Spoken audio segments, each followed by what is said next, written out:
Hello, everyone. Today's article is titled Unrest in Indonesia. It covers massive protests that have swept across the country, fueled by frustration over inequality, political arrogance, and economic hardship. The story highlights how Indonesia's democracy, still shaped by its reformasi past, is grappling with demands for fairness and accountability. Let's pause for a moment before we move into the article. We'll watch a short clip related to today's topic. As you watch, think about what ideas or questions it brings to mind. And need to sweep away the state's dirt. Led by students, workers, and rights groups, protests have spread around the world's third largest democracy. They intensified after a police vehicle hit and killed. Now that we've seen the clip, let's take a step back. Before we dig into the details, it helps to explore a broader idea behind the story. This will guide how we understand what follows. This brings us to the theme of protest movements and democracy. Throughout history, protests have acted as a voice for people who feel ignored or mistreated.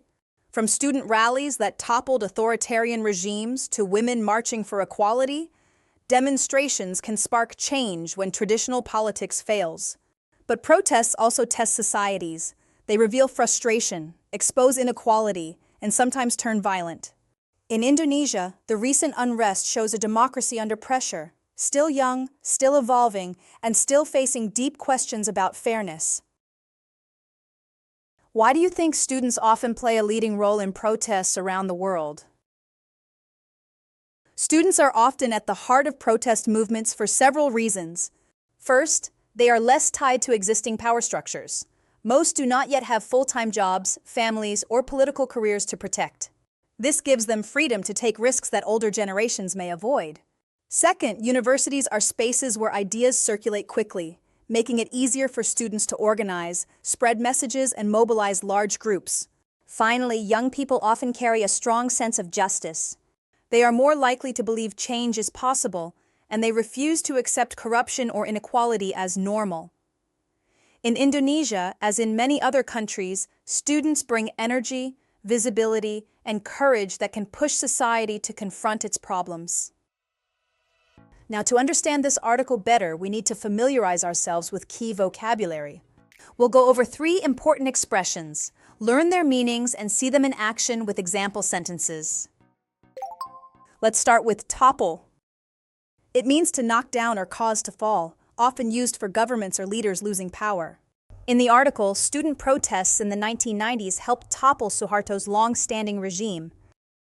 Here is an example. The revolution toppled the dictator after decades in power.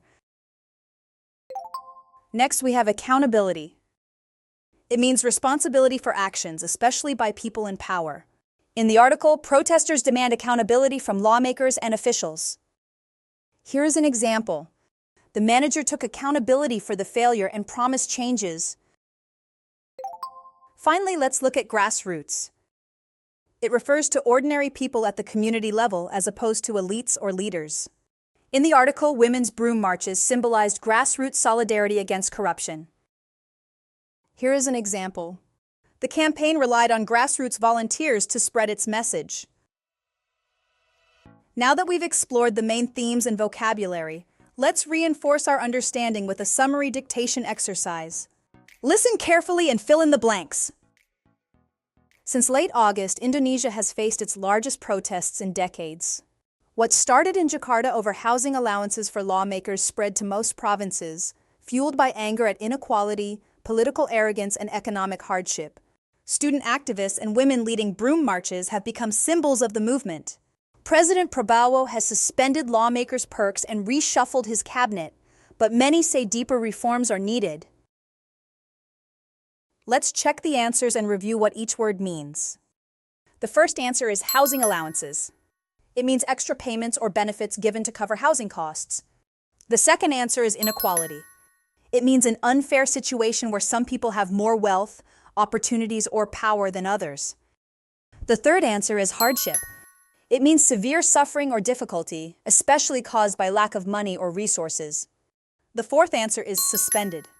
It means temporarily stopped or put on hold. The fifth answer is reshuffled.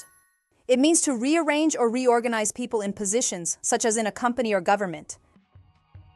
Well done, everyone! We've explored the roots of Indonesia's unrest, inequality, student activism, and the struggle for accountability.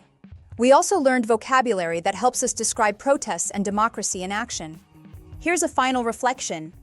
Looking ahead, do you think protests in Indonesia will lead to lasting change, or do you think things will return to normal? We'll revisit this in our next review session. Until then, keep reflecting on how social movements push societies toward fairness.